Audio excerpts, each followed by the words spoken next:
আসসালামু আলাইকুম viewers, welcome back to my channel. প্রতিদিনের মতো নতুন আরেকটি ব্লগ ভিডিও নিয়ে হাজির হয়ে গিয়েছি। দেশ এবং দেশের বাইরে যারা যারা আমার ভিডিওটা দেখছেন ক্ষমা সৌন্দর্য দৃষ্টিতে দেখবেন এবং স্কিপ না করে আমার সাথেই থেকে যাবেন। আশা রাখছি কোনো না কোনো অংশ ভালো লেগে যাবে। দেখতে দেখতে ভালো লাগা ভালোবাসা কিন্তু তৈরি হয়ে যায়, তাই আমার সাথেই থাকুন। কর্মব্যস্ত একটা দিনের সূচনা দিয়েই কিন্তু আজকের দিনটা শুরু। যেহেতু একটা হেল্পিং হ্যান্ডের প্রবলেম, সেও আসছে না, তো আমি মানুষের জন্য হ্যান্ড হয়ে খুঁজছি।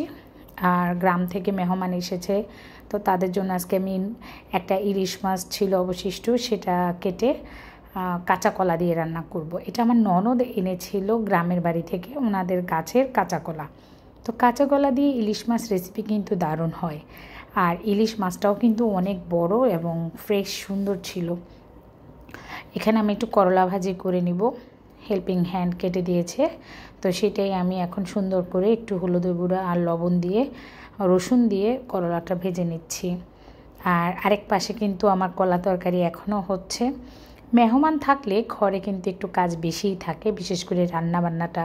কারণ আপনি একবেলা হয়তো ভালো তরকারি দিয়ে খেয়ে নিলেন, তারপরে আরেক বেলা হয়তো তরকারি নেই, কোনো রকম করে চালিয়ে দিবেন, একটু ভর্তা নয়তো বা একটু রুটি, ডিম ভাজি এরকম। কিন্তু মেহমান থাকলে তো এটা চলে না, তাকে তো বলা যায় না যে রাতের বেলা কিছু নেই, কি দিয়ে খাবে। আমার দেবর রাতের বেলা ভাত খেতে চাচ্ছে না, ও নাকি রাতের বেলা ভাত খায় না, তা ও খায় না, সন্ধ্যা পর্যন্ত যা নাস্তা করে তাই। তো আমার জন্য একটু ভালো হয়েছে, সমস্যা কি, আমি রান্না করে নিচ্ছি, তারপরও তরকারি থেকে যায়, এখন না খাওয়াটা তার ব্যাপার, আমি তো রান্না করি। এখানে আমি যে ভেজে রেখেছিলাম ইলিশ মাছ, সেটা এখন দিয়ে দিচ্ছি। আর তৌফিকের জন্য ডিম দিয়েছি, কারণ তৌফিক তো আর ঝাল খেতে পারবে না। আর দেবরের জন্য আমি কয়েকটা লোটে মাছ রেখে দিয়েছিলাম, সেটা এখন লোটে মাছ ফ্রাই করব। লোটে মাছের ফ্রাই কিন্তু দারুণ হয়, আর ওকে বলেছিলাম খাওয়াবো, তার জন্যই রেখে দিয়েছিলাম। যেহেতু এসেছে বেড়াতে, তাই আমি লোটে মাছটা তার জন্য ফ্রাই করব। হলুদের গুঁড়া, মরিচের গুঁড়া, জিরার গুঁড়া, লবণ, ময়দা, বেসন, তারপরে হচ্ছে একটা ডিম, সবগুলো উপকরণ দিয়ে, আর আমি এখানে পেঁয়াজ আর কাঁচামরিচ পেস্ট করে দিয়েছিলাম, সবগুলো উপকরণ দিয়ে ভালো মতো করে আধা ঘন্টার জন্য রেখে দিব। এই ফাঁকে কিন্তু ঘরে গিয়ে কিছু টুকটাক কাজ করেছি, যেহেতু ভিডিওটা অনেক বড় হয়ে যাবে, সারাদিনের রান্নাবান্না কাজকর্ম, তাই সেগুলো আজকে স্কিপ করেছি, আজ শেয়ার করলাম না।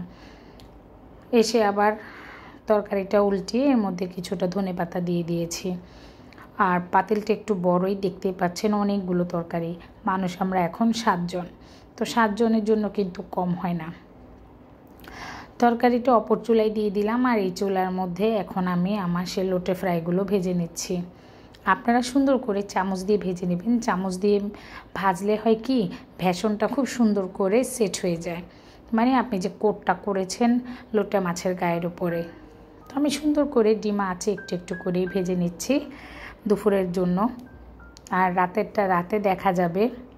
এদিকে ছোট ছোট গুঁড়া মাছ এনেছিল আমার হাজব্যান্ড, তো সেগুলো কাটবে কে। আর হেল্পিং হ্যান্ডদের যা ডিমান্ড, আমাদের চাইতেও হেল্পিং হ্যান্ডদের দাম বেশি। তারা হচ্ছে মেহমান দেখলে মেজাজ খারাপ থাকে, বেশি কুটাকাটা হলে তাদের খুব তারা হচ্ছে 1 ঘন্টায় 2 কাজ করবে এমন কন্ট্রাক্ট। আচ্ছা, কেউ কি এমন কন্ট্রাক্টে কাউকে রাখে? চিন্তা করেন, উনি 1 ঘন্টার মধ্যে 2 কাজ করবে, থালা বাসন ধুবে, কুটাকাটা করবে।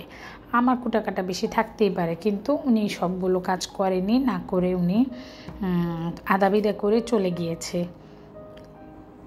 তো আমার ননদকে বলেছিলাম, আমার হাজব্যান্ড আপনার ভাইয়া এতগুলো মাছ এনেছে, এখন কি করবেন, কে কুটবে? তো উনি বলল যে ঠিক আছে আমাকে দেন, আমি কুটে দিই, এতগুলো মাছ ফ্রিজে রাখলে এগুলো নষ্ট হয়ে যাবে, তখন তো একদিন পরে ফ্রিজে রাখলে এগুলো আর খাওয়া যাবে না।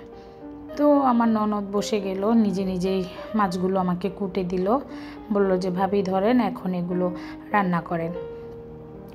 আমি যেহেতু বড় বউ, তো আমার অনেক দায়িত্ব, কিছু করার নেই, তো আমি রান্না করব বলে পরে আমি বললাম যে ঠিক আছে, আপনি যেহেতু কেটেছেন, তো আজকে আপনার হাতে এই গুঁড়া মাছটা খাবো, আপনিই রান্না করেন। তো আমার সব কিছু কুটাকাটাই ছিল, পরে তিনি আবার আমাকে হেল্প করে গুঁড়া মাছগুলো রান্না করে দিয়েছিল। আর মাঝে মাঝে একটু আরেকজনের হাতের খাবার কিন্তু খেতে ভালোই লাগে, রান্না কিন্তু খেতে মজা লাগে। তাই আমি সে বুদ্ধি করে বলেছি আপনি করে দেন। তো উনি কিছু মনে করেনি, এই যে সবগুলো উপকরণ দিয়েই কিন্তু খুব সুন্দর করে বসিয়ে দিয়েছে।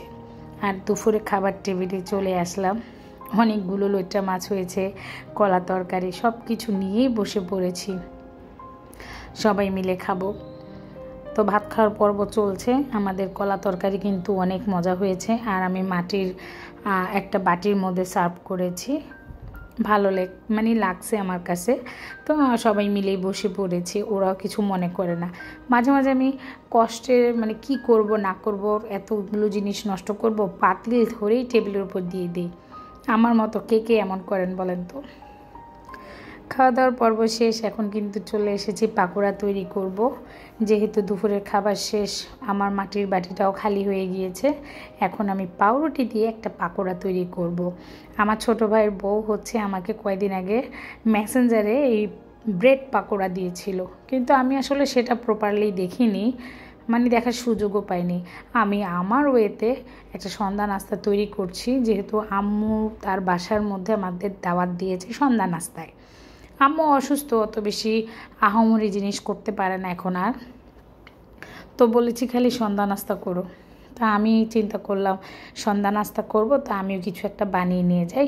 তো ঘরে ব্রেড ছিল, সেই ব্রেডের মধ্যে আমি পেঁয়াজ, কাঁচামরিচ, ধনে কুচি, তারপরে আদা রসুন পেস্ট সবগুলো উপকরণ দিয়ে, একটু মশলা, গরম মশলা গুঁড়া, হলুদের গুঁড়া, মরিচের গুঁড়া সব দিয়ে ভালো মতো করে মিক্সড করে নিয়েছি। এরপর একটা ডিম দিয়ে দিয়েছি। আর ময়দা একটু দিতে হবে, তাতে করে কিন্তু ভালো হয়।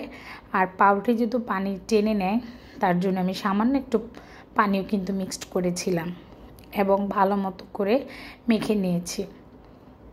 তো কেন জানি আমার কাছে মনে হলো 10 মিনিট রেখে দেওয়ার পরে যে আমার পাউরুটির মধ্যে অন্য কিছু একটু দিতে হবে। পরে ময়দা আর আমি তেমন বেশি দেইনি, আমি সুজি যুক্ত করেছি, সামান্য একটু সুজি দিয়েছি। সুজি দেওয়ার কারণে আমার ব্রেড পাকোড়া কিন্তু আরও মুচমুচে হয়ে গিয়েছিল। ভিউয়ার্স, ননদকে বলেছিলাম চালের গুঁড়া দিয়ে আপনাকে একটা পাকোড়া তৈরি করে খাওয়াবো, তিনি নাকি জানেই না যে চালের গুঁড়া দিয়ে পাকোড়া মুচমুচে হয়। তা আমি বলেছি আমি চালের গুঁড়া যেহেতু আনি বাড়ি থেকে, তার একটা কারণই হচ্ছে যে আমি চালের গুঁড়া ব্যবহার করি আমার সমস্ত পাকোড়ার মধ্যে। তো উনি একটু অবাকই হয়েছিল। এই যে দেখেন, ডিম দেওয়ার পরও কিন্তু একটু শক্ত শক্ত ভাব ছিল, তার জন্য আমি আবার একটু একটু করে পানি অ্যাড করেছি এবং পানি দিয়ে দিয়েছিলাম, যাতে করে পাকোড়াগুলো খুব সুন্দর করে একটু নরম নরম তুলতুলে ভাব আসে। কথা বলতে বলতে তো অনেক কথা বলেই ফেলেছি এবং ভুলেও গিয়েছি। কারা কারা লাইক দিতে ভুলে গিয়েছেন, কারা কারা এখনও লাইক দেননি।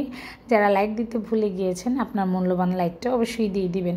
আপনার একটা লাইক আরও 10 জনের কাছে পৌঁছে যাবে আমার এই ভিডিওটা। তাই আমাকে একটা লাইক দিয়ে একটু সামনে এগিয়ে যাওয়ার জন্য অনুপ্রাণিত করবেন।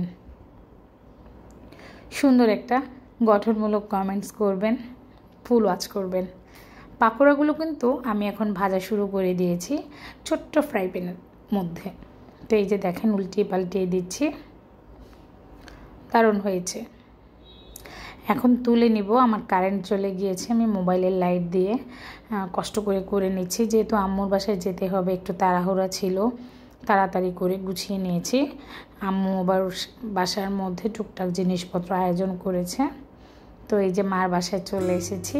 একই বিল্ডিংয়ে রাস্তায় যাওয়া কিংবা বাহিরে বের হওয়ার কোনো সুযোগ নেই, জাস্ট লিফটে নেমেই আম্মুর বাসায়। এই যে মা পুরি করেছে, আমার সে পাকোড়া, পাশের পাশে ভাবি আবার আমাদেরকে দিয়েছিল খুব সুন্দর একটা পিঠা, সেই পিঠাটাও আমরা অ্যাড করেছি।